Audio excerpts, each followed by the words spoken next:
καλώς ήρθατε σε ένα ακόμα επεισόδιο του podcast μας, Εύσυλον στο Τετράγωνο. Είμαι Ευτυχία. Και εγώ η Ειρήνη. Και στο podcast μας μιλάμε για βιβλία που αγαπάμε, για βιβλία που μισούμε, για βιβλία που αγαπάμε να μισούμε και για βιβλία που μισούμε να αγαπάμε. Και στο σημερινό μας επεισόδιο θα μιλήσουμε για ένα βιβλίο που έχει μια θεματική που είναι πολύ επίκαιρη. Το βιβλίο μας σήμερα έχει να κάνει με μια ληστεία και με 6 κλέφτες. Το βιβλίο λοιπόν που θα κάνουμε λέγεται 6 κοράκια, Six of Crows της Leigh Bardugo. Μπορείτε να το βρείτε στα ελληνικά από εκδόσεις Ψυχογιός. Crows don't just remember the faces of people who wronged them. They also remember those who are kind. They tell each other who to look after and who to watch out for. Όπως και στο προηγούμενο μας επεισόδιο, θα κάνουμε μια spoiler-free περιγραφή, όπως και θα δώσουμε και ένα rating για το βιβλίο. Θα δώσουμε μια κριτική, πώς μας φάνηκε, χωρίς πολλά spoiler. Ωραία. Προτείνω να ξεκινήσεις εσύ. Νομίζω είναι το αγαπημένο μου βιβλίο φαντασίας, αλλά και γενικά ανήκει στα top 5 αγαπημένα μου βιβλία. Και όσοι με ξέρουν πραγματικά ξέρουν ότι αν τους προτείνω ένα βιβλίο θα τους προτείνω αυτό το βιβλίο. Είναι top, of the top. Οπότε για μένα δεν μπορώ να δώσω κάτι λιγότερο από 10. Μη σου πω και 11, δεν γίνεται. Τόσο πολύ. Ό,τι πιο καλογραμμένο σε τομέα φαντασίας έχω διαβάσει. Οκ, οπότε 11 στα 10. 11 στα 10. Μη σου πω και 12. Wow. Οκ. Επίσης να πω ότι αν το βαθμολογήσεις κάτω από 7, αυτό το podcast θα τελειώσει. Έχουμε σε αυτό το σημείο να σου υπενθυμίσω ότι έχουμε υπογράψει συμβόλαιο. Το ξέχασα. Ναι, δεν μπορείς να τελειώσεις την εργασία μου. NDA. Ξεκάθαρα.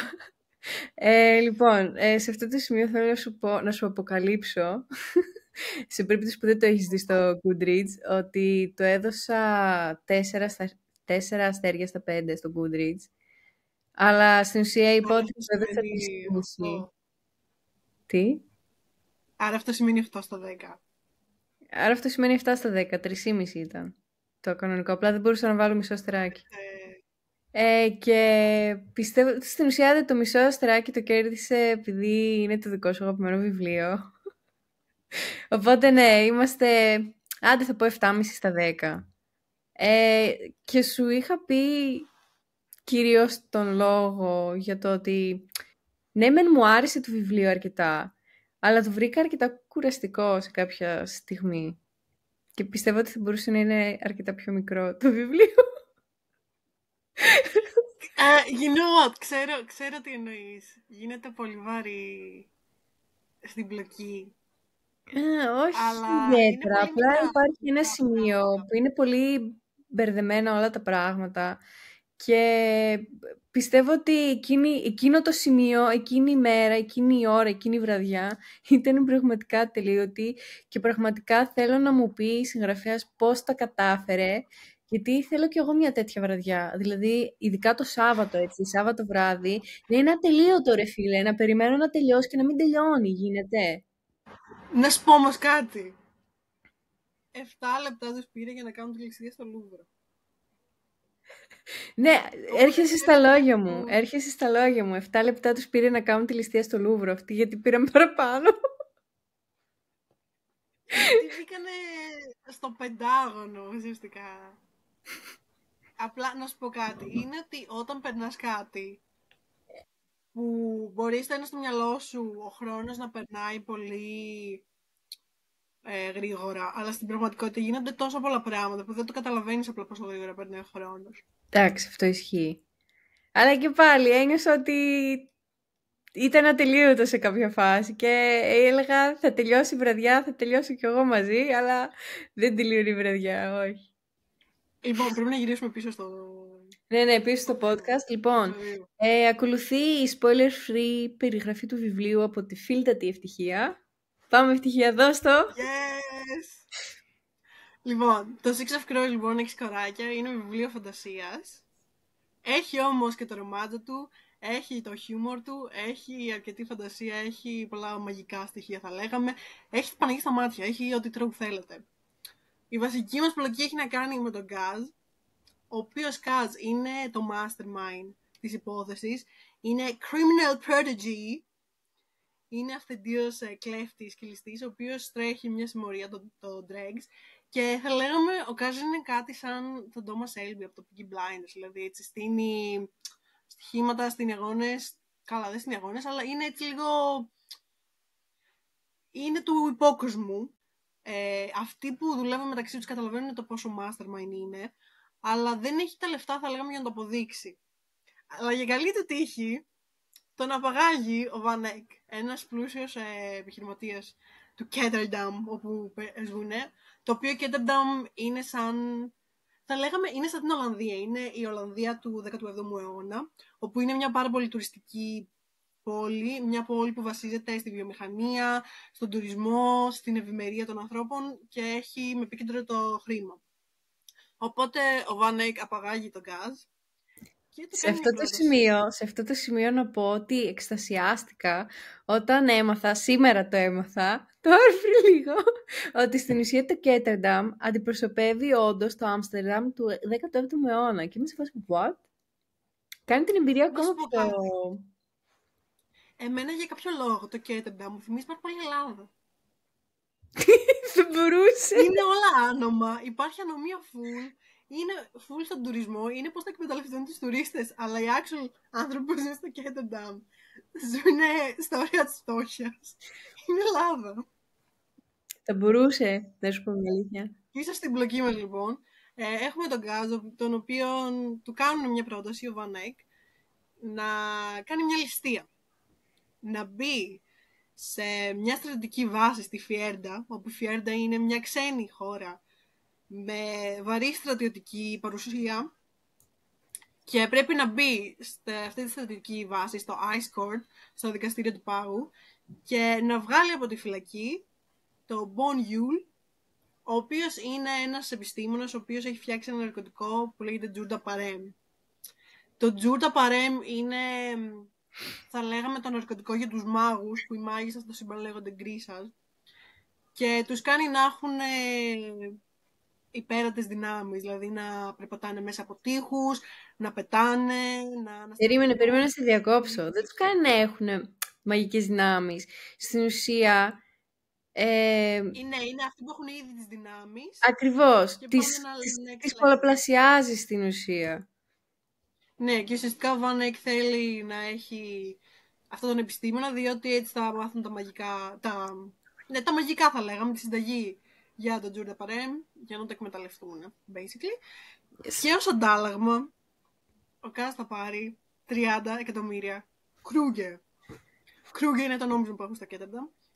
Και με γρήγορους υπολογισμούς, αυτό είναι περίπου 300 εκατομμύρια δολάρια. Οπότε μιλάμε για καλά λεφτά.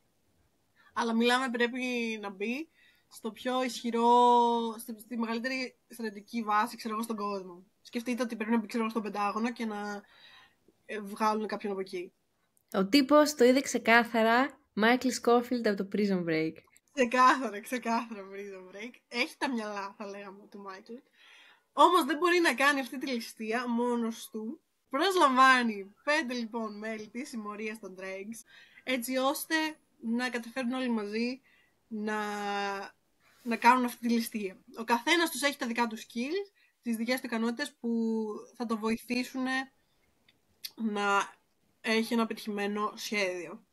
Σε αυτή τη συμμορία λοιπόν έχουμε την Inez, που η Inez είναι το δεξί χέρι του Kaz. Λατρεύουμε η Inez. Στην καρδιά μας είναι η κατάσκοπος της παρέας και λέγεται Wraith, σκιά. Είναι επίσης το love interest του Kaz. Είναι επίσης το άτομο που άμα θέλεις να μάθεις τα μυστικά κάποιου, τα πιο σκοτεινά μυστικά κάποιου, που δεν τα ξέρει ούτε ο ίδιος σε τέτοιο σημείο, παίρνεις την Inez. Ακριβώς. Και η Inez είναι αυτή που έχει χτίσει τη φήμη κάπως του Kaz, το οποίο θα αναλύσουμε στη συνέχεια. Έχουμε τον Jesper, όπου ο Jesper είναι ο gunslinger μας, είναι αυτός με τα όπλα. Και υπάρχουν και κάποια μυστικά με τον Jasper που δεν μπορούμε να σας παραλύσουμε. Έχουμε στη συνέχεια την Ίνα, όπου η Ίνα είναι η Γκρίσα. Η Γκρίσα, είπαμε, είναι άνθρωποι με special abilities, με μαγικές ικανότητες. Έχουμε τον Wylan, όπου ο Wylan είναι ο χημικός της παρέας. Είναι, θα λέγαμε, the brains, γιατί αυτός είναι ο επιστήμονας κάπως του κρου, τον οποίο δεν θα κάνω spoil, αλλά είναι πολύ σημαντικό στην πλοκή. Και τέλος έχουμε τον Ματάιας, όπου ο Ματάιας είναι από τη Φιέρτα, είναι από αυτή τη χώρα που έχει αυτή τη φυλακή που πρέπει να μπουν μέσα, οπότε είναι πάρα πολύ σημαντικό στην πλοκή, αλλά ο Ματάιας είναι στη φυλακή, οπότε πρέπει να το πάνε να το βγάλουν από τη φυλακή του Hellgates για να τον πάρουν, για να τους βοηθήσει με το πλάνο του. Στην άλλη φυλακή. Στην άλλη φυλακή. Πηγαίνουν από φυλακή σε φυλακή. Αυτοί οι 6 λοιπόν θα πρέπει να συνεργαστούν μαζί για να πετύχει αυτή η ληστεία, για να πάρουν τα 30 εκατομμύρια κρούγια, γιατί όλοι τους έχουν κάποιο λόγο που κάνουν αυτή τη ληστεία. Όλοι τους παίρνουν κάτι. Αυτό για κάποιους τόσο πολλά λεφτά. Πάνω από όλα λεφτά, αλλά για πολλούς από αυτούς τα λεφτά σημαίνουν κάτι. Σημαίνει ελευθερία, σημαίνει αγάπη, σημαίνει αποδοχή, σημαίνει ανήκω κάπου. Και σημαίνει ένα μεγαλύτερο βήμα πιο κοντά στην εκδίκηση. Και σημαίνει και εκδίκηση. Λοιπόν, πρωτού συνεχίσουμε στο spoiler κομμάτι του επεισοδίου μας, να αναφέρουμε ότι το συγκεκριμένο βιβλίο αποτελεί το πρώτο βιβλίο της διλογίας στην σειρά Six of Crows, αλλά στο συγκεκριμένο universe, στο συγκεκριμένο κόσμο... Ναι, στο Graceaverse. Ναι, υπάρχουν και άλλα βιβλία. Υπάρχουν, αν δεν κάνω λάθος, άλλες 2 σειρές βιβλίων συγκεκριμένα. Το Shadow and Bones και το... Που είχαμε... Kingdom of the Woods, κάπως έτσι. King of Scars. Kings of Scars, sorry. Είχα στο μυαλό μου τους λύκους από τον Ματάιας, τέλος πάντων. Ναι, το πρώτο βιβλίο λέγεται King of Scars και το δεύτερο λέγεται Rule of Wolves. Γι' αυτό. Είναι ένα mix-up. Sorry. Και να πούμε επίσης ότι υπάρχει και μια σειρά που λέγεται Shadow and Bones στο Netflix, που ίσως την έχετε δει. Η σειρά παίρνει έμπνευση από όλο το universe του Graceaverse, οπότε αυτό περιλαμβάνει και τα βιβλία του Six of Crows και τη διλογία.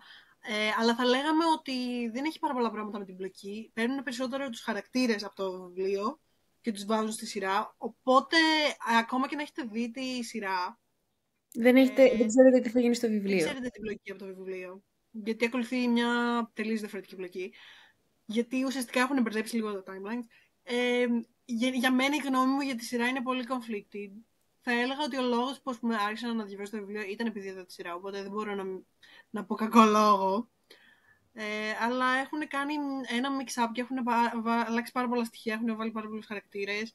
Οπότε θα έλεγα ότι αν έχετε δει τη σειρά και ας πούμε δεν σας άρεσε τόσο, δώστε μια προσπάθεια στο βιβλίο, γιατί είναι πολύ καλύτερο. Και Ειρήνη, θέλω να μου πεις, ωραία, έχεις δει τη σειρά? Έχω δει τη σειρά, αλλά δεν θυμάμαι. Έχεις δει πριν πολύ καιρό. Και διάβασε το βιβλίο. Όχι, θέλω να μου πεις απλά αν πιστεύεις ότι είναι πιο ωραία η σειρά ή τα βιβλία. Το βιβλίο, το Six of Crows, είναι πολύ πιο ωραίο από ότι η σειρά. Μπορώ να το επιβεβαιώσω αυτό. Δεν έχει καμία απολύτως σχέση με τη σειρά, πέρα του ότι πέτυχαν τους χαρακτήρες. Δηλαδή, οι χαρακτήρες είναι ακριβώς που θα ήθελα για αυτό. Έχουν κάνει το καλύτερο casting που έχω δει στη ζωή μου. Δηλαδή, άμα έχεις ερωτευτεί τον Cast Breaker στη σειρά, δεν μπορείς να μην τον ερωτευτείς και στο βιβλίο. Δηλαδή, είναι ακριβώς η προσωποποίηση του Cast Breaker αυτός ο ηθοποιός. Το μόνο που θα έλεγα για τον Cast είναι ότι ο Cast είναι πιο αστείο στο βιβλίο. Κάτι δεν είναι αστείο στη σειρά. Βασικά, ναι, ξέρεις γιατί. Επειδή βλέπουμε τις εσωτερικές του σκέψεις, είναι πιο αστείος. Όχι, είναι και αυτά που λέει. Κάνει mom joke στο βιβλίο. Spoiler για το ότι κάνει mom joke. Εντάξει, δεν είναι spoiler, για απλά κάνει ένα mom joke. Αλλά έχει πιο πολύ νόημα επειδή στο βιβλίο είναι σε πιο μικρή ηλικία, είναι 17 ξέρω, χρονών. Οπότε make sense. Αλλά θα έλεγα ότι αυτό είναι, ας πούμε. Ναι, σε αυτό το σημείο να πούμε όμως ότι και τα βιβλία τη συγκεκριμένη συγγραφέα ανήκουν στο young adult. Οπότε it makes sense να είναι 17 χρονών. Κάτι που πρέπει να υποθεί, που παρατήρησα πριν λίγες μέρες, είναι ότι έχει βγει καινούρια έκδοση των βιβλίων το Σεπτέμβρη για να γιορτάσουν τη 10χρονη επέτειο από τότε που βγήκε το πρώτο βιβλίο, το Six of Crows. Και βγήκε τέλος πάντων καινούργιο εξώφυλλο, καινούργια edges, sprayed edges. Και έχουν κάνει αλλαγές, τις οποίες δεν τις είχε πάρει χαμπάρι κανείς. Όλοι το καταλάβαμε 2 μήνες μετά. Και έχουν αλλάξει τις ηλικίες και πλέον δεν αναφέρεται κάποια ηλικία. Το έχουν αφήσει έτσι λίγο κενό και το έχουν αφήσει να υποθεί ότι είναι γύρω στα 20 χαρακτήρες. Είναι μια πολύ interesting έτσι, επιλογή. Και πέρασε λίγο κάτω από το χαλί. Νομίζω ότι δεν είναι και τόσο καλό. Νομίζω ότι θα με χαλούσε άμα η συγκεκριμένη χαρακτήριση ήταν γύρω στα 20. Ναι, γιατί πολλά πράγματα δεν βγάζουν νόημα. Αν είσαι μεγαλύτερη ηλικία. Αλλά εντάξει, νομίζω είναι όλο αυτό το ότι την περίοδο που βγήκε. Ας πούμε, πολλοί λένε ότι το βιβλίο δεν ήταν για YA, γιατί έχει πολύ σοβαρά θέματα. Αλλά την περίοδο που βγήκε ήταν δημοφιλή στα YA. Τώρα είναι δημοφιλή στα New Adult, οπότε ίσως το κάνανε για λόγους marketing. Το οποίο doesn't make sense, γιατί αισθάνομαι ότι αυτοί που πήγαν να αγοράσουν την καινούργια έκδοση είναι άτομα που ήδη έχουν διαβάσει το βιβλίο. Οπότε, ενδιαφέρον επιλογή. Επίσης, δεν βγήκε, ξέρω εγώ, η Λιμπαρντούγκο να μιλήσει, ξέρω εγώ, να πει έχω κάνει αυτές τις αλλαγές. Οπότε πέρασε λίγο στα μουλοχτά. Επίσης, σημαντικό να αναφερθεί ότι παιδιά το καλοκαίρι. Το καλοκαίρι βγαίνει νουβέλα. Έχουμε content μετά από χρόνια και θα βγει μια νουβέλα που θα είναι letters, γράμματα που έχουν στείλει τα κοράκια ένα στον άλλον, τα οποία θα τα βρει ένας investigator, ένας αστυνομικός, ο οποίος θα τα βρει σε ένα shipwreck, σε ένα ναυάγιο και θα προσπαθήσει να λύσει ένα μυστήριο. Και έτσι θα δούμε λίγο τους χαρακτήρες που αγαπάμε ξανά. Είμαι πάρα πολύ ενθουσιασμένη γι' αυτό. Εγώ περιμένω κανένας content, όπως πάντα. Έχω πεινασμένο σκαρβέλιο ονειρεύεται. Εγώ αυτό έχω να πω. Εγώ πρέπει να διαβάζω κανένας fanfic. Ξεκάθαρα. Ωραία. Ας κλείσουμε εδώ λοιπόν το spoiler free κομμάτι του επεισοδίου μας και ας συνεχίσουμε με μια βαθύτερη ανάλυση για τους χαρακτήρες και την πλοκή του βιβλίου, όπως και για το ίδιο βιβλίο. Ευτυχία. Με ειρήνη. Πόσα προβλήματα έχει ο Just? 2. Και ποια ήταν αυτά?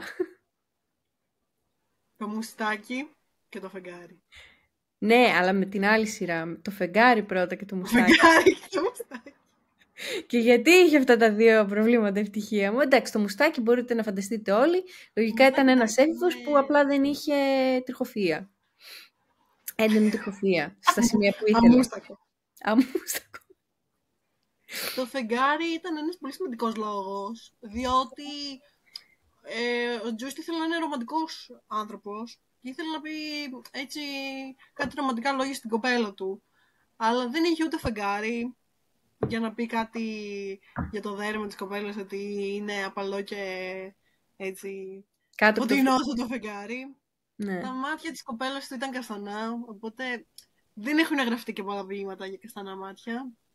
Ή νομίζω ότι αυτό πρέπει να αλλάξει όμως, γιατί οι περισσότεροι άνθρωποι έχουν καστανά μάτια. Είναι ρατσιστικό αυτό στα άτομα που έχουν καστανά μάτια. Μας περιθωριοποιούν. Τουλάχιστον άτομα που έχουν καστανά μάτια.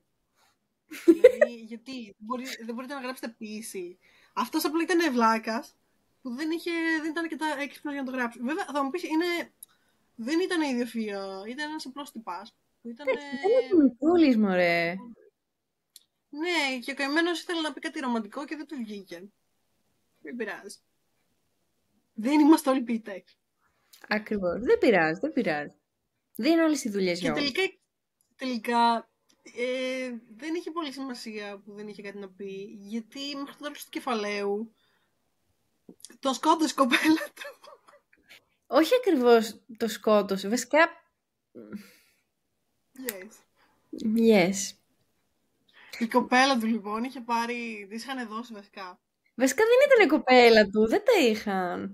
Μην λες κοπέλα του. Τώρα θα συζητήσουμε για το situationship του... Σωστά, συγγνώμη. Ας συνεχίσουμε. Εκείνη ήταν άλλη εποχή, ήταν 17ο αιώνας. Του τύπου, αν σε είδαν με κάποιον, ήσταν παντρεμένοι, ξέρω. Σε φάση πρέπει να αναβωνιαστείτε. Σωστά, εντάξει. Δεν είχε situation και τέτοια, εντάξει. Αυτά πέστα στον γκάζ. Λοιπόν, εγώ έχω να προσθέσω ότι στο πρώτο κιόλας κεφάλαιο, λοιπόν, πέρα από τον Just και τα προβλήματά του, τα πολύ σημαντικά προβλήματά του, γνωρίζουμε το γεγονός ότι η Γκρίσα σε αυτόν τον κόσμο, αυτή την περίοδο, δεν είχαν έτσι μια καλή ιεραρχική θέση στην κοινωνία. Ήτανε σαν δούλοι. Όχι στην κοινωνία, στο Κέττερνταμ. Γενικότερα στην κοινωνία. Ρε εσύ, αφού και στο άλλο το βασίλειο, αν θυμάμαι καλά, στην άλλη περιοχή τέλος πάντων, πάλι σαν δούλους τους χρησιμοποιούσαν. Τύπου φάση, θα είστε αναγκαστικά στο στρατό και θα κάνετε ό,τι σας λέω. Οπότε ναι, λίγο πολύ, σε όποιο σημείο και να πήγαιναν, σαν δούλους τους είχαν. Οπότε ναι. Και αυτούς τους δούλους λοιπόν, τους τάιζαν σε εισαγωγικά, με το ζόρι αναβολικά, για να τους κάνουν πιο δυνατούς και να τους χρησιμοποιούν. Αυτό το περιέγραψες πάρα πολύ ωραία. Ευχαριστώ. Τους τάιζαν αναβολικά. Ευχαριστώ. Έχουν όσους είναι, ξέρω εγώ, λίγο διαφορετικοί από αυτούς, τους έχουν σαν δούλους, αν το πολύ σκεφτεί. Δηλαδή, η Γκρίσα είναι η δούλη, μετά η Ινέζ ήταν και αυτή η σκλάβα. Είναι μια κοινωνία που ενώ... Η περίπτωση της Ινέζ όμως είναι διαφορετική. Δεν μπορείς να πεις ότι απλά επειδή ήταν διαφορετική σαν άτομο την είχαν σκλάβα. Κατάλαβες. Ναι, αλλά ουσιαστικά ήταν, πώς το λένε, κάνανε δουλοπάζαρα, δηλαδή την κλέψανε, κλέβουνε άτομα από άλλες χώρες, sex trafficking. Κλέβουνε, ξέρω εγώ, κοπέλες από άλλες χώρες για να τις πάρουν σαν σκλάβες. Είναι ορισμός του sex trafficking αυτό. Είναι πάρα πολύ dark αυτό το βιβλίο, μπορεί να φαίνεται YA, είναι αρκετά dark. Αλλά βλέπουμε ότι, ξέρω εγώ, επιφανειακά το Κέττερνταμ είναι έτσι ένα ωραίο μέρος με διασκέδαση, με τουρισμό, με entertainment πάρα πολύ. Εγώ το είχα στο μυαλό μου σαν βλέπεις το πώς κινούνται. Εγώ το είχα στο μυαλό μου σαν μια έτσι πολύ ξεπερασμένη περιοχή, να το πω, ανάλογα με τις περιοχές, δηλαδή τύπου φάση εκεί που ήταν... Εκεί που ήταν οι πρωταγωνιστές ήταν το περιθώριο, εισαγωγικά, και ήταν πολύ υποβαθμισμένη περιοχή. Ναι, αλλά ήταν επίσης η περιοχή που είναι το Drakes. Ναι, πέρα από το λιμάνι. Η περιοχή που ήταν το Crow Club ήταν το Pleasure District. Ουσιαστικά είχαν το Harbor, το πέμπτο νομίζω. Είχαν το λιμάνι τους τέλος πάντων, όπου το είχαν μετανομάσει από το δικό τους, γιατί είχε κάνει ο Κάζ αλλαγές και το είχε κάνει έτσι ωραίο για τους τουρίστες.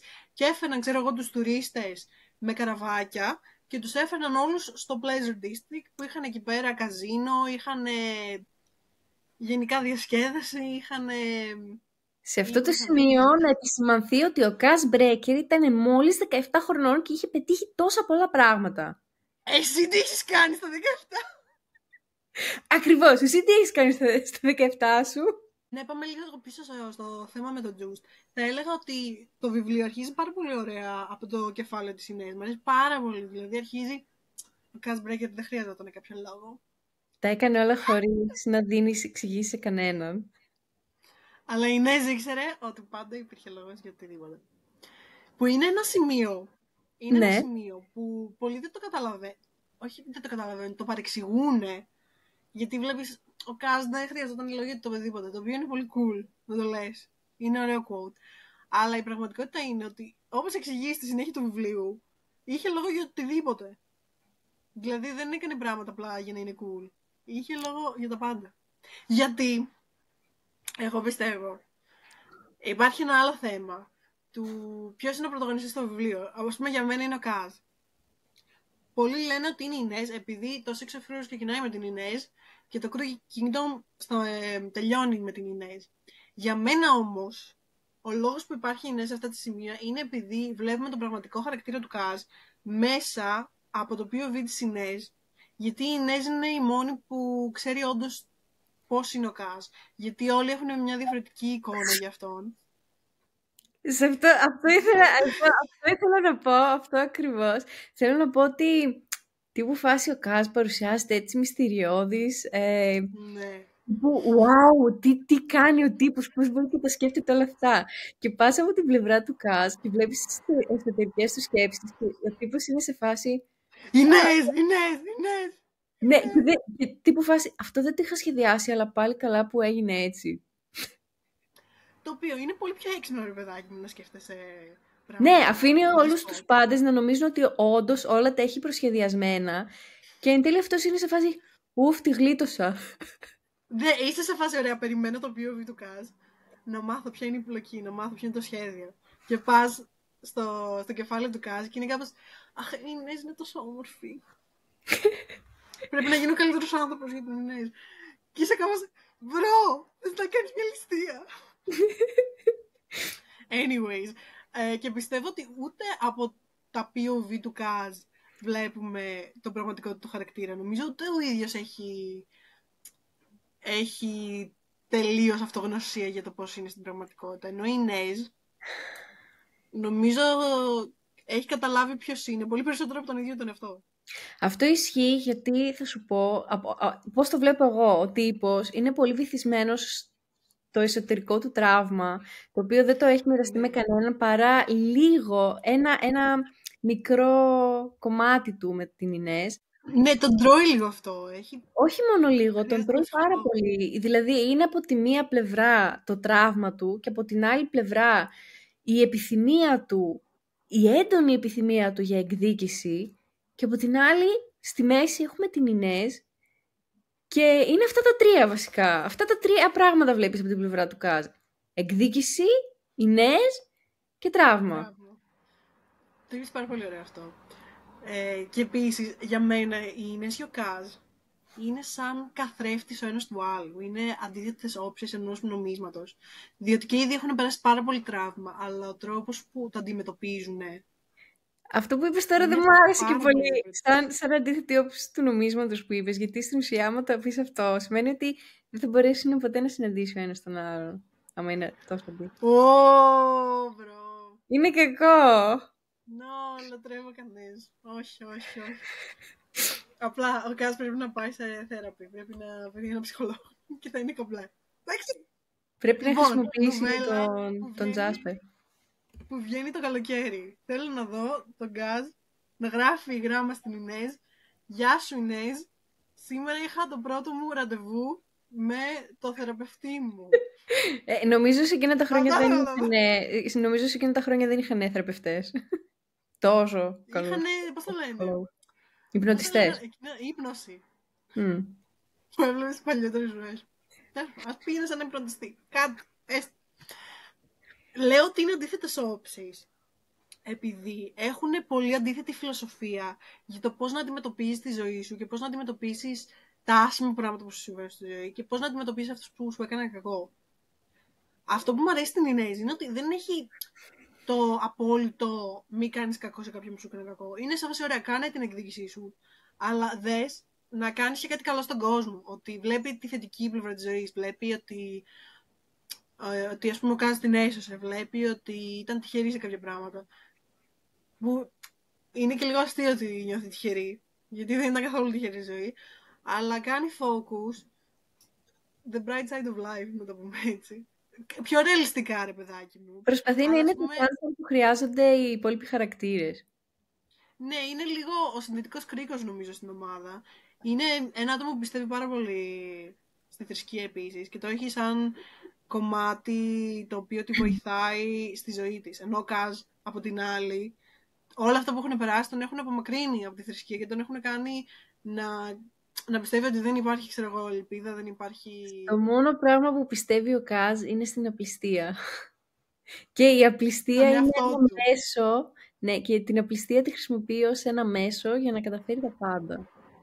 Ναι, γιατί αφού είναι οι άλλοι άπλιστοι, θα είμαι κι εγώ άπλιστος. Δηλαδή, γίνεται μέρος του συστήματος. Και νομίζω ότι αυτό που θέλω να σου πει το βιβλίο είναι, θα γίνει ο Καζ σαν τον Μπέκα. Ο Μπέκα είναι ο τύπος που θέλει να πάρει εκδίκηση ο Καζ. Επίσης, ο Καζ έχει τρελό survivor's guilt. Και βασικά είναι και πολύ πέτησα χαρακτήρας. Νομίζω και αυτό νιώθει ενοχές. Έχει σημείες που νιώθει ενοχές που ο αδελφός του πέθανε και έφταιγε αυτός. Που αυτός, ξέρω εγώ, ήταν παιδάκι, ήταν, ξέρω εγώ, 7-8 χρονών όταν πέθανε ο αδελφός του. Ρίχνει τις τύψεις και στον αδελφό του, γιατί το θεωρεί ότι ήταν χαζούλες και greedy, ήταν άπλιστος άνθρωπος που τον πιάσανε κορόιδο. Που εντάξει, ο αδελφός του ήταν 14-15 χρονών στην τελική. Και τις περισσότερες ενοχές όμως τις ρίνει στον Μπέκα. Και ένα από τα πιο ωραία σημεία. Λατρεύω τον Γκάζ. Ένα από τα πιο ωραία σημεία στο Six of Crows, στο βιβλίο, είναι όπου όταν είναι στο Ice Court, βρίσκεται εκεί ο Πέκα. Και πάει ο Γκάζ, το βγάζει από τη φυλακή. Για να είναι αυτός που στο επόμενο βιβλίο θα τον βάλει. Είναι η επιτομή του pettiness. Να βρίσκεται σε δουλειά και σε γρήγορη ότι πας. Αυτό θέλει μόνο. Θέλει η εκδίκηση να είναι δικιά του. Θέλει να μπει αυτό στη φυλακή και να ξέρει ότι αυτό ήταν ο λόγος που ο εχθρός του είναι στη φυλακή. Ξεκάθαρα κάτι που θα έκανε ένα 17χρονο. Επίσης, αυτό το σημείο να αναφέρω ότι μου άρεσε πάρα πολύ το γεγονός ότι ο Κάζ στην πιάτσα ήταν γνωστός με ένα παρατσούκλι. Το οποίο στα ελληνικά δεν θέλω να το μεταφράσω, γιατί δεν είναι ωραίο. Οπότε πες μου πώς τον έλεγαν ευτυχώς στα αγγλικά. Βρώμικα χέρια. Ρε, στα αγγλικά σου είπα, αν είναι δυνατόν. I'm sorry, συγγνώμη. Στα αγγλικά. Δεν άντεξα. Βρώμικα χέρια. Επίσης, μπορούμε, σε αυτό το σημείο θέλω να παρακαλέσω θερμή παράκληση σε αυτούς που κάνουν τις μεταφράσεις. Τα nicknames, όλα τα ψευδόνυμα, όλα τα παρατσούκλια, ας τα αφήνουμε στα αγγλικά, ρε παιδιά. Dirty hands, βρώμικο χέρι. Δηλαδή, αν είναι δυνατόν. Violence. Βία. Σας παρακαλώ, ρε παιδιά. Δεν το μεταφράζουν βρώμικο χέρι, το μεταφράζουν τα βρώμικα χέρια. Έστω, τα βρώμικα χέρια, έστω. Dirty hands. Είναι πιο ωραίο dirty hands. Στο βιβλίο γράφει κάτι, δεν θυμάμαι ακριβώς. Τα βρώμικα χέρια ήρθαν να κάνουν τη σκληρή δουλειά, κάτι τέτοιο. Και με καμαστεί. Καταλαβαίνουμε ότι είναι δύσκολο να μεταφράσεις και εγώ τον dirty hands. Αλλά αφήστε τον dirty hands, ρε παιδιά, και γράψτε μια αποσημείωση, ξέρω εγώ, κάτω. Dirty hands, βρώμικα χέρια. Ναι, είναι πιο ωραίο. Δηλαδή, κρατήστε τα ψευδόνυμα. Δηλαδή και τα ονόματα δεν τα μεταφράζουμε πλέον. Δηλαδή, την ευτυχία δεν τη λένε happiness. Ούτε εμένα με λένε peace. Σας παρακαλώ, θερμή παράκληση. Αφήστε τα ψευδόνυμα έτσι όπως είναι. Anyway. Ναι, τέλος πάντων, ας γυρίσουμε πίσω στο βιβλίο και ας αφήσουμε αυτό το κομμάτι. Ποιος είναι αγαπημένος χαρακτήρας? Είμαι ανάμεσα σε... Βασικά έχω 3 από τους 6, wow. Θα σου το χαλάσω, δεν είναι η Ινές. Αν και μου αρέσει η δυναμικότητά της. Ο Κάζ μου αρέσει αρκετά. Σε όλους αρέσει ο Κάζ. Θέλω να σου πω ότι από τους γυναικείους χαρακτήρες, αυτή που με κέρδισε είναι η Νίνα. Νίνα. Ναι, μου άρεσε. I know. Νομίζω είμαι πιο κοντά ως χαρακτήρα στην Νίνα, γι' αυτό με κέρδισε και αυτή. Τύπου φάση θα κάνει και την πλάκα της, θα μιλήσει σοβαρά. Πράττει περισσότερο με το συναίσθημα παρά με τη λογική. Κατάλαβες. Δηλαδή είναι δεν θα κάτι να πει ένα και ένα μας κάνουν 2. Θα πάει κατευθείαν με το συναίσθημα κόκκινο. Απλά και οι δύο, ξέρεις τι, δεν μπορούμε να συγκρίνουμε αυτούς τους δύο χαρακτήρες, την Ίνα και την Ινές. Ξεκάθαρα. Εγώ σου λέω πώς τους βλέπω εγώ τώρα, για παράδειγμα, μέσα από το βιβλίο. Πώς τους έχω εκλάβει εγώ. Αν ήμουν φίλη με κάποια, θα ήθελα πιο πολύ να ήμουν φίλη με την Ίνα. Αλλά η Ινές, μου αρέσει που έχει αυτή τη φιλοσοφία του ότι δεν τα παρατάω και να είσαι έξυπνος με τον τρόπο που παίρνεις εκδίκηση σε κάτι. Νομίζω ότι στη φιλία μας εσύ είσαι η Ινές και εγώ είμαι η Νίνα. Αυτό ήταν πάρα πολύ cute που είπες. Αλλά εγώ για κάποιο λόγο πίστευα ότι είμαι ο Κάζ. Εντάξει, κοίτα, άμα θες να είσαι ο Κάζ, εσύ είσαι ο Κάζ. Να είμαι ο Κάζ και να είσαι η Νίνα. Και αυτό, βλάκα, έχουν τρομερή φιλία αυτοί οι δύο και μου αρέσει πάρα πολύ. Ο τρόπος που πειράζει ο ένας τον άλλον. Και θέλω να πω... Είναι σαν αδέλφιο που... Ξεκάθαρα, που κάνουν μπίκερ με τον ένας με τον άλλον. Ναι, αφάνταστα. Και επίσης... Δεν συμπαθώ. Βασικά δεν θέλω να πω ότι δεν συμπαθώ κάποιο χαρακτήρα, γιατί είναι από τα αγαπημένα μου βιβλία. Αλλά βαριέμαι λίγο με το Wylan. I'm sorry. Περίμενε, ο Wylan δεν έχει POV. Ναι, αλλά το βαριέμαι στο χαρακτήρα. Εντάξει, λογικό. Δεν ήταν πολύ παρόν στο πρώτο βιβλίο, μπορώ να πω. Δεν έχω διαβάσει το δεύτερο για να ξέρω. Αλλά στο πρώτο βιβλίο δεν είχε πολύ έτσι παρουσία, να το πω έτσι. Και στην ουσία το μόνο που έκανε ήταν να σχεδιάσει το κτίριο που θα έμπαιναν μέσα για τη ληστεία για να έχουν τα σχέδια, you know. Και το άλλο που έκανε είναι να λειτουργεί ως ενέχειρο για να ναι, διότι είναι από τα αγαπημένα μου σημεία. Το ότι ο Καζ είναι mastermind, ρε παιδάκι, είναι τόσο έξυπνος, έχει σκεφτεί τα πάντα. Αυτό που το σόκαρε περισσότερο στη ζωή του ήταν ότι ένας άνθρωπος, ένας άντρας δεν θα μπορούσε να αγαπήσει το παιδί του. Ναι. Γιατί όλο το σχέδιο βασίζεται στο ότι ο Wylan είναι ο γιος του Van Eyck. Και ότι είναι σε φάση, έρχεται ο Van Eyck και είναι σε φάση, actually δεν με νοιάζει, γιατί ο γιος μου έχει δυσλεξία και δεν τον αγαπάω, actually. Και ο Κάζ είναι, τι, δεν αγαπάς το παιδί σου? Είναι, ξέρεις, σκέφτεται χειρότερα, είναι τόσο πεσημιστής σαν άνθρωπος, αλλά σοκάρεται που κάποιος δεν αγαπάει το παιδί του. Ναι. Να πούμε ότι όλα τα ζευγάρια τα έχει κάνει η Λί Μπαρντούγκο μάτσι-μάτσι. Ακριβώς. Έχουμε χαρακτήρες, έχουμε 3 ζευγάρια. Ακριβώς. Και θέλω να πω ότι στον Ματάιας αναλογεί, και την Ίνα, αναλογεί το και καλά mini trope enemies to lovers. Οπότε με κέρδισε και αυτό πραγματικά, γιατί enemies to lovers, να αναφέρω ότι ξετρελάθηκα για το backstory που μας έδωσε, γιατί στα κεφάλαια που περιγράφει, που έχουμε από την πλευρά του Ματάιας και της Νίνα, ή και της Νίνα, έχουμε throwbacks. Τι έγινε μεταξύ τους πριν χρόνια, πριν το τώρα, πριν γίνει η ληστεία. Και βλέπουμε πώς συναντήθηκαν, τι έκαναν για να επιβιώσουν. Και είναι πολύ cute, αλλά αυτή τον πρόδωσε. Και ο τύπος πέρασε... Δεν τον πρόδωσε. Νομίζει ότι, κοίτα, τον πρόδωσε γιατί... Νομίζει αυτός ότι την πρόδωσε. Εγώ κατάλαβα ότι αυτή τον πρόδωσε πρώτη, γιατί πίστευε ότι αυτός θα την πρόδιδε. Οπότε για να μην γίνει σκλάβα, να το πω έτσι, τον πρόδωσε και τον έστειλε στη φυλακή. Αλλά μετά κατάλαβε ότι έκανε χαζομάρα και προσπαθούσε να το αναιρέσει. Αλλά ο Καζ δεν είναι. Εγώ κατάλαβα στο μυαλό της αυτό το σχέδιο, είχε σχέδιο να τον βγάλει από τη φυλακή. Οπότε όταν τον πρόδωσε για να το βγάλει, γιατί αυτό θα ήταν το καλύτερο σχέδιο για τους δύο. Κοίτα, αν θυμάμαι καλά, είχε πει ότι στην αρχή το έκανε για να τους περάσει απέναντι με το καράβι ή κάτι τέτοιο. Και μετά όμως αυτή έλεγε στους φύλακες ότι είπε ψέματα, κάτι τέτοιο.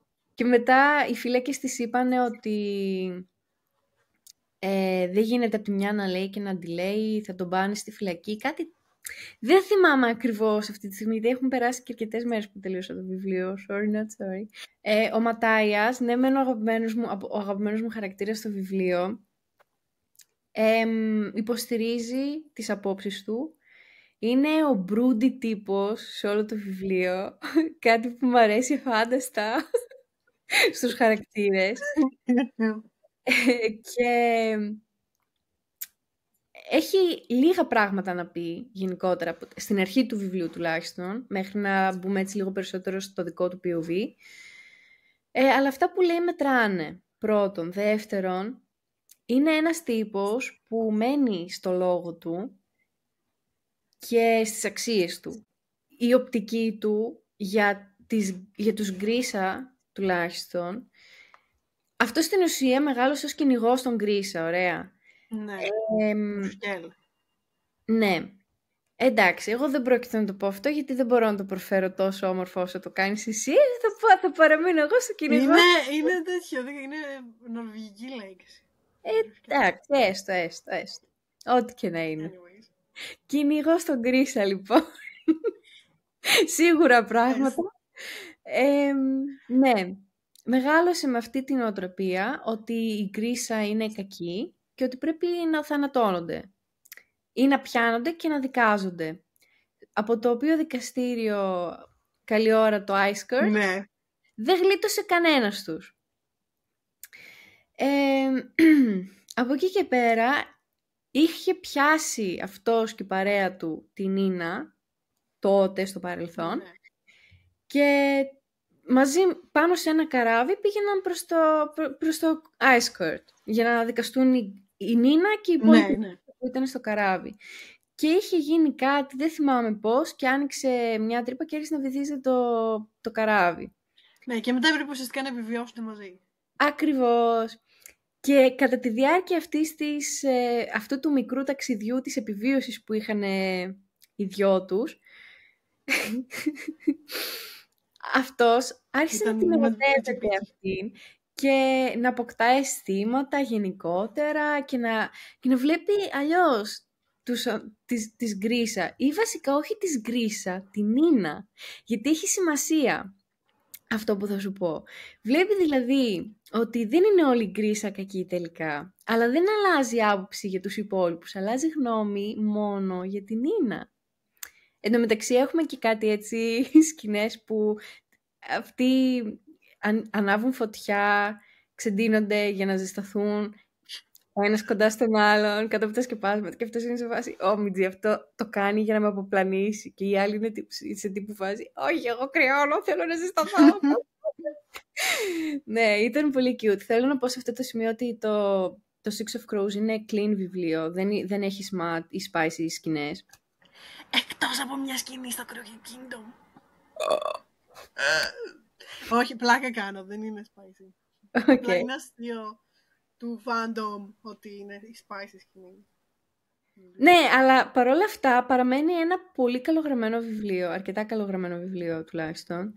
Και θέλω να γιατί το ρομάτζο των χαρακτήρων βασίζεται όντως στα συναισθήματα που έχουν, παρά στον ενθουσιασμό. Και αυτό είναι και το ωραίο, πιστεύω, στο βιβλίο. Και παρόλα αυτά υπάρχουν και έντονες σκηνές. Πάρα πολύ έντονες σκηνές. Pension. Ναι. Και είσαι σε φάση, άντε, είναι πραγματικά slow burn. Σε όλα. Σε όλα τα ζευγάρια, παιδιά, είναι slow burn. Εμένα μου αρέσει πάρα πολύ η Ινές, γιατί η Ινές είναι πίσω από τον Γκάζ, ρε παιδάκι μου, του τύπου ό,τι έχει καταφέρει ο Γκάζ, το έχει καταφέρει λόγω της Ινές. Και εδώ ερχόμαστε που λέμε ότι κάθε βασιλιάς χρειάζεται μια βασίλισσα. Και κάθε βασίλισσα χρειάζεται ένα βασιλιά. Ξεκάθαρα. Επίσης, να αναφέρουμε και το τέλος του βιβλίου. Ήτανε λίγο... Εντάξει, εγώ το περίμενα επειδή μου είχες κάνει κάποια spoil. Και αυτή τη φορά το είχα κρατήσει στο μυαλό μου. Γιατί συνήθως εμένα δεν με πειράζουν τα spoil. Και ίσως Κάνεις εσύ τα spoil, αντί να στα κάνουν οι άλλοι. Ξεκάθαρα. Ίσως να μην με πειράζουν τόσο πολύ τα spoil. Και ίσως κάνουν το βιβλίο πιο ενδιαφέρον. Γιατί λέγοντάς μου μία σκηνή, περιμένω να τη δω. Και κάποιες φορές η σκηνή αυτή είναι 10 φορές πιο ωραία από ό,τι την έχω φανταστεί.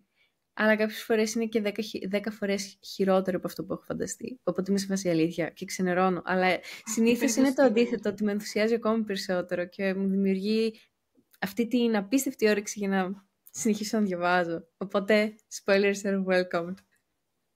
Τι spoilers σου είχα κάνει?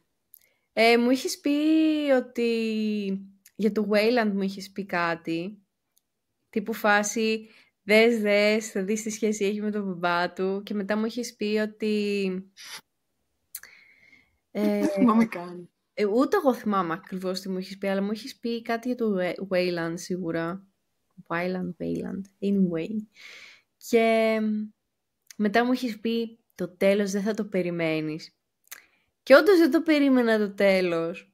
Δηλαδή περίμενα λίγο πιο χαρούμενο, πιο αίσιο τέλος να έχει το βιβλίο. Αλλά το τέλος, παιδιά, το βιβλίο τελειώνει με την απαγωγή της Ινές από τον τύπο από τον Van Eck, στην ουσία, αυτόν που έδωσε την αποστολή στον Καζ να πάρει την ομάδα του και να βγάλει τον επιστήμονα από τη φυλακή για... Είναι λίγο αυτό που λένε you can double cross and double cross. Ναι. Και στην ουσία ήταν κάτι που όντως δεν μπόρεσε να προβλέψει ο Καζ. Και εκεί ξενέρωσε λίγο με τον Καζ. Γιατί τελικά η αδυναμία του Καζ ήταν οι νέες τη στιγμή που είχαν το showdown, ρε παιδάκι μου, που συναντήθηκαν με τον Van Eck. Τους λέει ο Van Eck, σκοτώστε όλους εκτός από τον Καζ. Και τι κάνει ο Καζ? Κοιτάει την Ινέζ. Και το καταλαβαίνει αυτό ο Van Eck και της λέει, ωραία, πάτε πια στην Ινέζ. Αφήστε τους άλλους. Έξυπνος. Πολύ έξυπνος ο Van Eck. Εντάξει, εδώ να πούμε ότι ο Van Eck είναι και γύρω στα 40-50 και ο Καζ είναι 17. Γιατί όμως λέγονται κοράκι, Ειρήνη? Τα κοράκια θυμούνται ανθρώπινα πρόσωπα. Αχ, ναι, αυτό μου το έχεις πει. Θυμούνται τους ανθρώπους που τους έκαναν καλό, αλλά και αυτούς που τους έκαναν κακό. Δεν ξεχνάνε. Επίσης θέλω να πω ότι μια σκηνή που μου αρέσει αφάνταστα, που δεν έχει να κάνει με την πλοκή ή κάτι τέτοιο, είναι έτσι μια soft σκηνή. Είναι νομίζω ένα throwback κεφάλαιο του Καζ που θυμάται ότι οι νέες, ενώ καθόντουσαν στο γραφείο του και δεν μιλούσαν, αυτή ήταν κοντά στο παράθυρο και τάζει τα κοράκια. Είναι cute. Είναι πολύ cute. Είναι από τις αγαπημένες μου σκηνές. Που λέει, έχει μια φράση και λέει ότι αν μπορούσε να μαζέψει το γέλιο της σε ένα μπουκάλι και να μεθύσει με αυτό, θα το έκανε. Σταμάτα. Ξεκάθαρα. Και λέει ότι ένιωθε σαν μικρό παιδί όταν την έβλεπε. Εν τω μεταξύ μικρό παιδί είναι 17 χρονών, αλλά εντάξει. Ναι, αλλά έλεγε, ξέρω εγώ, ότι ένιωθε ότι η μαγεία υπάρχει. Ένιωθε σαν μικρό παιδί που η μαγεία ακόμα υπάρχει στον κόσμο. Είναι η ελπίδα του στη ζωή, Είναι το sunshine του. Επίσης, η σκηνή στο πλοίο. Ποια πολλές, έχει πολλές. Όταν φεύγουνε, ρε. Όταν φεύγουν από το Ice Court και ουσιαστικά ο Κάζ της λέει, ξέρω εγώ, τι θα κάνεις τώρα, ξέρω εγώ, που θα γυρίσουμε πίσω. Είναι μια σκηνή που με νευρίασε αφάνταστα όταν το διάβασα. Νομίζω και σένα το ίδιο. Με την Ινέζ. Θέλω να μιλήσουμε για αυτή τη σκηνή, γιατί έχω κάποια πράγματα να πω. Λοιπόν, αυτή ήθελε να φύγει. Και γι' αυτό ήταν ο λόγος που πήγε στη ληστεία, που ήθελε να συμμετέχει στη ληστεία για να πάρει τα 4 εκατομμύρια. Και μετά να φύγει. Να ξεπληρώσει τον Κάζ και να φύγει. Όχι τον Κάζ, το χρέος. Στον Κάζ. Δεν ήταν... Λοιπόν, αυτό πρέπει να το αναφέρουμε. Είναι μεγάλο κομμάτι η διαφορά της σειράς με το βιβλίο. Στη σειρά, ο Κάζ έχει το club, το Crow Club, και δεν έχει κάποιο αφεντικό. Ωραία. Και αυτό που είχε κάνει στη σειρά ο Κάζ είναι ότι πήγε στην Τάντα Χελίν, ότι όταν είχε γνωρίσει, ξέρω εγώ, την Ινέζ, είχε πάει στην Τάντα Χελίν και της είπε, ξέρω εγώ, θα πάρει την Ινέζ και θα πληρώνει τα χρέη της Ινέζ σε δόσεις. Οπότε η Ινέζ είχε το συμβόλαιο, η Τάντα Χελίν είχε το συμβόλαιο της Ινέζ και ο Κάζ το πλήρωνε σε δόσεις, ενώ παράλληλα η Ινέζ δούλευε για τον Κάζ. Στο βιβλίο, ο Κάζ έχει ένα αφεντικό, γιατί όπως είπαμε δεν έχει πολλά λεφτά ο Κάζ. Το αφεντικό του είναι το πλούσιο.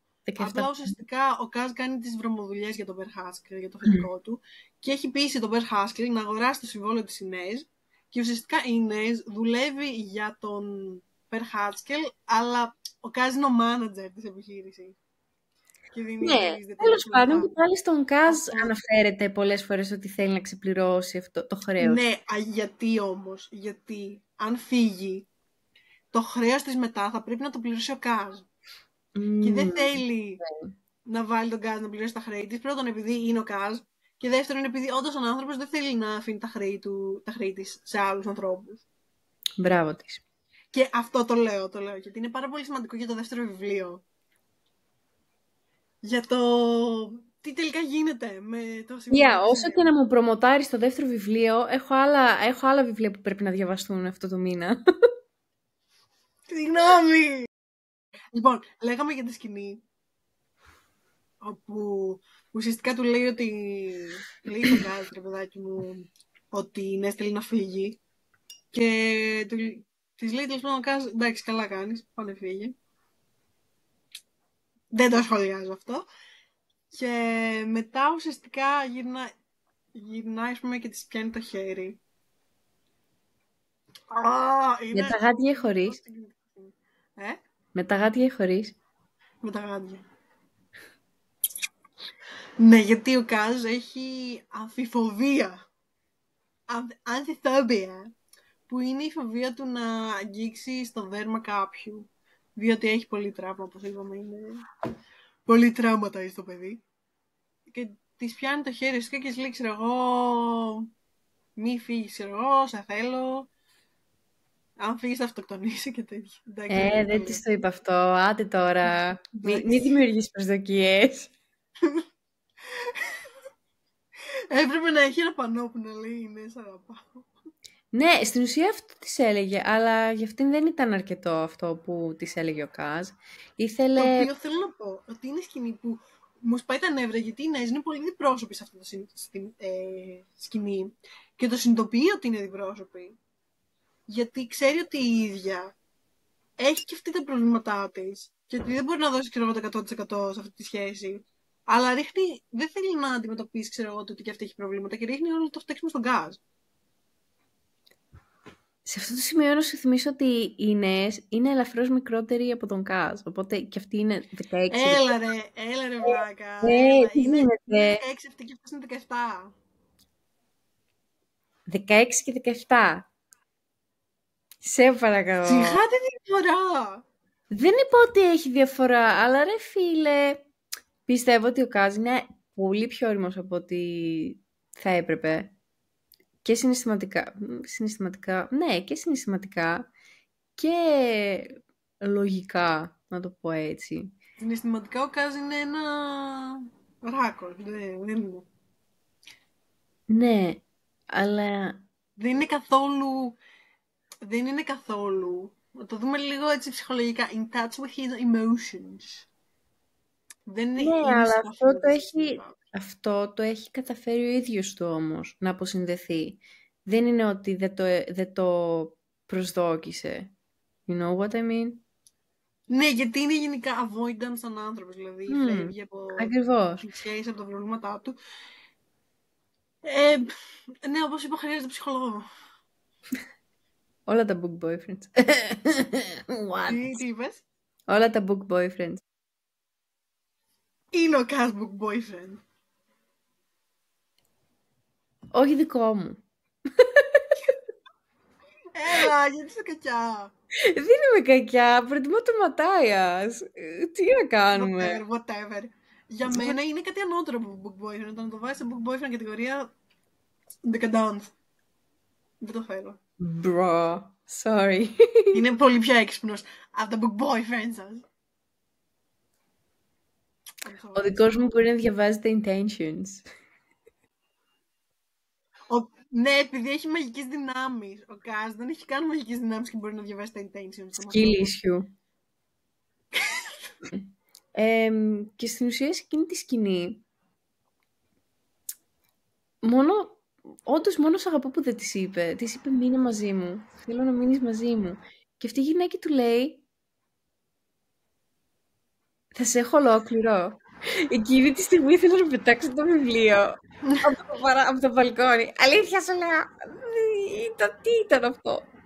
Νομίζω ότι και οι δύο ήταν λάθος το πώς διαχειρίστηκαν την κατάσταση. Πρέπει να συναντηθούν κάπου στη μέση. Αλλά να σου πω κάτι. Νομίζω ότι στα 16 και στα 17, γενικότερα γύρω σε αυτή την ηλικία, ο καθένας είναι ισχυρογνώμων και δεν θέλει να,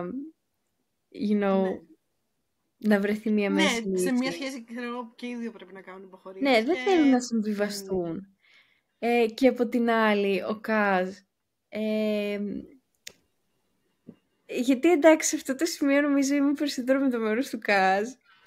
Αλλά ξέρεις τι, του ήταν πάρα πολύ να μιλήσει για τα συναισθήματά του και στην ουσία όντως ήταν μια κραυγή του «Σ' αγαπώ, μη φύγεις, σε θέλω, σε χρειάζομαι». Και αυτή ήταν σε φάση «Δείξτο». Σκύλιζε σου. Ακριβώς, σκυλίσου bro. Πάνε πήδα από το κατάρτι.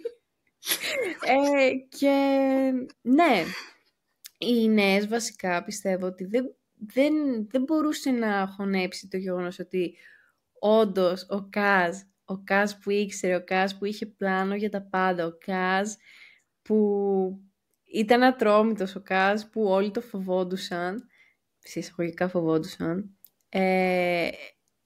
είχε αισθήματα για αυτήν και δεν μπορούσε να το χωνέψει, δεν μπορούσε να το συνειδητοποιήσει, δεν μπορούσε να το περνούσε. Η Νίνα της του είπε πόσες φορές ενδιαφέρεται για σένα, σ' αγαπάει το ένα το άλλο, αυτή, κάνεις λάθος, όχι ο Κάζ. Ναι, γιατί συμπεριφερόταν απέσια. Εν τω μεταξύ, ναι, αλλά συμπεριφερόταν άσχημα σε όλους. What do you mean? Αλλά, να σου πω κάτι, μπορεί να συμπεριφερόταν άσχημα σε όλους, ακόμη και στην ίδια, αλλά για κανέναν άλλον δεν έβγαλε τα μάτια κάποιου και τον πέταξε από το πλοίο. Μπρο. Εντάξει. Ήταν η φάση, τον είχε κυριεύσει η οργή, τον είχε κυριεύσει κάτι πολύ, πολύ... άγριο. Ακριβώς, πρωτόγονο, ξέρω εγώ. Τον έπιασε τον άλλον, επειδή αυτός πριν φύγουνε, πριν πάνε για να κάνουν τη ληστεία, είχε τραυματίσει σοβαρά την Ινές σε τέτοιο σημείο που για νομίζω 2 ή 3 μέρες χαροπάλευε, αν θυμάμαι καλά. Ναι. Πάνω στο πλοίο. Ναι, ακριβώς. Και ο Κάζ, αμάν. Τον έκανε τον άλλο να μετανιώσει την ώρα και τη στιγμή που γεννήθηκε, πιστεύω. Και στο τέλος, αφού του είχε υποσχεθεί ότι άμα του δώσει τις απαντήσεις που ήθελε θα τον άφηνε. Όχι μόνο δεν τον άφησε, του βγάλε τα μάτια. Τον έκανε φαγητό για τα ψάρια. Ακριβώς. Και επίσης, σε αυτό που λέγαμε πριν ότι όντως